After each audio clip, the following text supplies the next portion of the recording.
Welcome to the Deep Dive. We're your shortcut to getting up to speed. Today, we're really plunging into the global mining scene. We've got a report here covering roughly the end of July, start of August 2025. And our mission really is to pull out the key insights, the important nuggets from what's happening in this sector. We're covering a lot. Geopolitics, project news, environmental stuff, financials.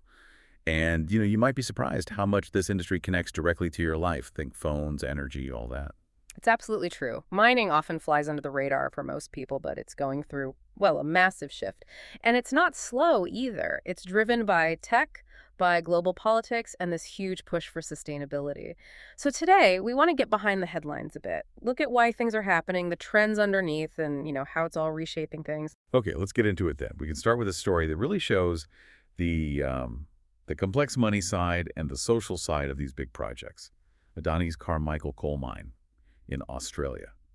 Big story there. Yeah, the Australian media has been looking closely, and it turns out despite making over, US $1.27 billion in revenue in 2025, the project apparently paid zero corporate tax. Zero?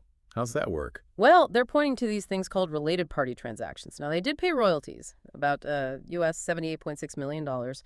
But critics are saying, look, Australia's getting very little back compared to the billions promised initially, especially since the workforce is way down, just 84 direct employees, apparently, and the output's lower than planned to. Right.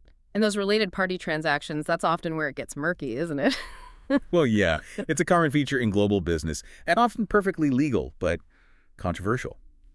Basically, a company trades with its own subsidiaries across different countries, and you can structure these deals legally to minimize the taxable profit you declare in a specific place, like Australia in this case, even if the overall operation is generating significant revenue. So it's like moving the profit around on paper. In a simplified sense, yes. Yeah. It highlights this real tension. Countries want a fair share from their resources, obviously, but global companies are, quite legally, set up to maximize profit across borders. It makes you ask if the tax laws are really keeping up, doesn't it? It really does. Who benefits? That's the big question. And sticking with Australia for a moment, but shifting focus. While Adani shows the financial complexity, Glencore's situation at Mount Isa shows the immediate human impact. Ah, yes, the copper smelter. Exactly. They're facing potential closure, or at least mothballing, of the smelter there in North Queensland. And this isn't just one factory closing. It potentially affects 17,000 jobs linked to it. Huge impact on regional infrastructure, too. 17,000, wow. Yeah. So now there's enormous pressure on the state government to step in, try and save it, and also protect Australia's ability to actually process copper domestically. That's a tough spot for any government. It really is. Because the economic shockwaves from something like that go so far beyond the mine gate, it can destabilize a whole region. So the government has to weigh that immediate economic hit, the job losses, against, long-term market forces, the cost of intervention, and also the strategic importance of having that processing capacity. It's not just jobs, it's national supply chain security. Right. Critical minerals isn't just an abstract concept, it's livelihoods. So, okay, we've seen pressure from potential closures, but also governments actively trying to boost the sector. Let's look at Peru. They seem to be lining up a massive wave of new mining projects. President Dina Boluarte mentioned they're evaluating, get this, 134 projects worth around US $6 billion. That's a lot of projects. It is. And they expect about US $4.7 billion worth to actually start construction by 2026. Plus, they're forecasting that sales from formalized small-scale mining could top US $5 billion a year by the end of 2025. But, and this is key, there's still this ongoing tension, sometimes conflict, between the authorities and the informal miners, even with this push to formalize. That's the classic challenge, isn't it? Managing both ends of the scale. You have these huge, large-scale projects, big investment, big infrastructure, but also big environmental and social footprints to manage carefully. And then you have the small-scale sector. Formalizing it is good, better safety, regulation, tax revenue. But dealing with the existing informal sector, which often involves, deep-seated social issues and livelihoods, that's incredibly complex. Integrating them is tough. A real balancing act. Now, from brand new projects to, well, bringing one back from the dead, strategic investment in critical minerals again. Over in the UK, the government's putting £29 million into reopening the South Crofty tin mine in Cornwall. South Crofty, that's been closed for ages. Since 1998, yeah. Cornish Metals is running it. They expect it to create over 1,300 jobs. And critically, it's about supporting supply chains for electronics, renewable energy. Tin's vital for that. Absolutely. Tin is crucial for soldering and electronics, batteries. So the UK is literally digging up its past to help power its future. What's the bigger picture here? It's a very clear signal about reshoring, about national resource security. This isn't just about jobs in Cornwall, though that's important. It's a strategic move. Countries are realizing they need domestic sources of these critical minerals, like tin, especially for the green transition. They don't want to be totally reliant on potentially unstable global supply chains. Makes sense. Reducing dependency. Exactly. Investing in a mine that was previously considered uneconomic shows how priorities are shifting. National strategy is trumping pure short-term market economics sometimes. That idea of national security and resources really comes into focus. Yeah. But, wow, it can also lead to some incredibly messy situations, like with lithium in the DRC. Oh, the Monono project. Yeah. Yes, it's complicated. Extremely. ADZ Minerals is in these tough negotiations over its Monono lithium project.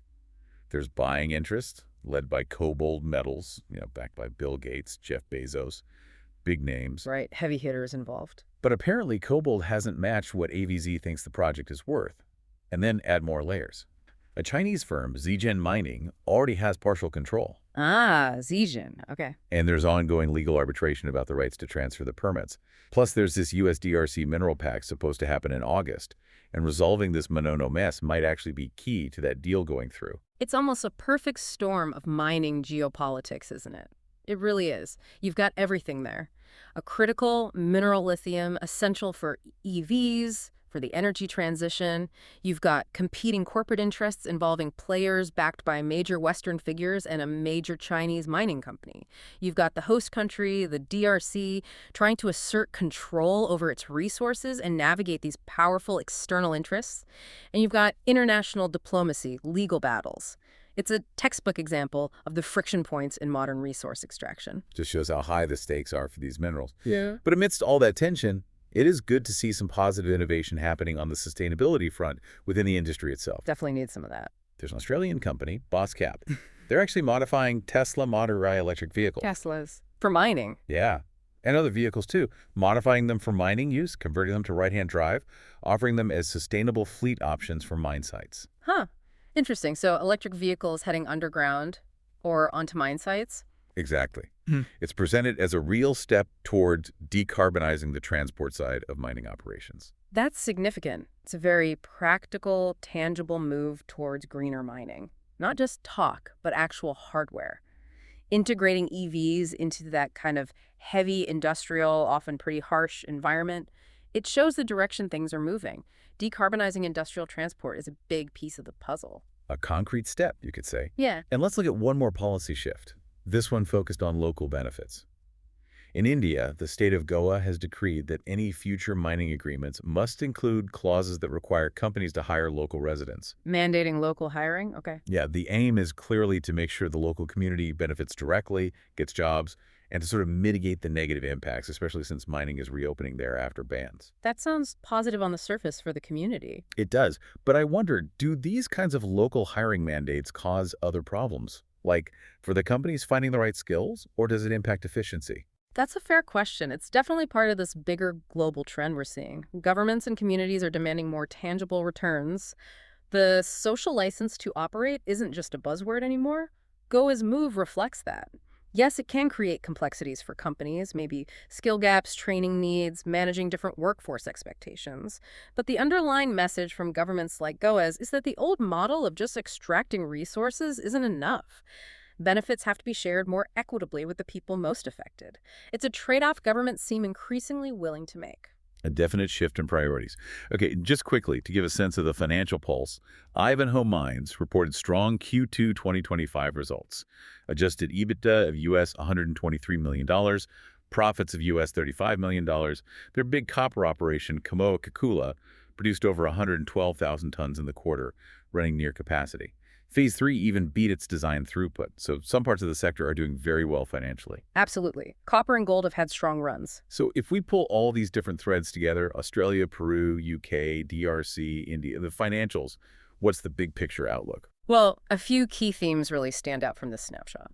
First, like we just talked about with Goa and also Cornwall, Governments are definitely getting more assertive about tying mining to local benefits and environmental responsibility. It's not just about the money extracted anymore. Right. Demanding more values stay local. Exactly. Second, while the money is flowing in some areas, like copper and gold Ivanhoe's results, show that there's still a lot of underlying volatility. Trade issues, geopolitics, like in the DRC, they can really shake things up. Third, that push for green and sustainable mining is gaining real speed. It's not just talk. We see it in the EV conversions, investments in local processing. It's becoming operational reality. Hmm. And finally, these ongoing fights over permits, over state control, whether it's lithium in the DRC or historically gold in Mali, they just constantly highlight this really tricky intersection of company ambitions, national sovereignty, and the legal frameworks trying to manage it all. It's a constantly shifting landscape. Wow. It really is a dynamic sector. This deep dive has definitely shown that. You've got the huge financial plays, the high-stakes global politics, the very real local job impacts, and these new sustainability efforts all happening at once. It's a complex picture, but understanding it feels pretty crucial, considering how much we rely on what comes out of the ground for, well, almost everything in modern life. It really is foundational. And maybe a final thought to leave you with. If governments are increasingly demanding more local benefit, more environmental responsibility from mining companies, what does that ultimately mean for the global supply chains that depend on those resources? How might that pressure start to reshape not just mining, but maybe even how we think about consumption in the years ahead? That's a fascinating question to chew on. What part of all this stood out most to you? Thanks for joining us for this deep dive into the world of mining.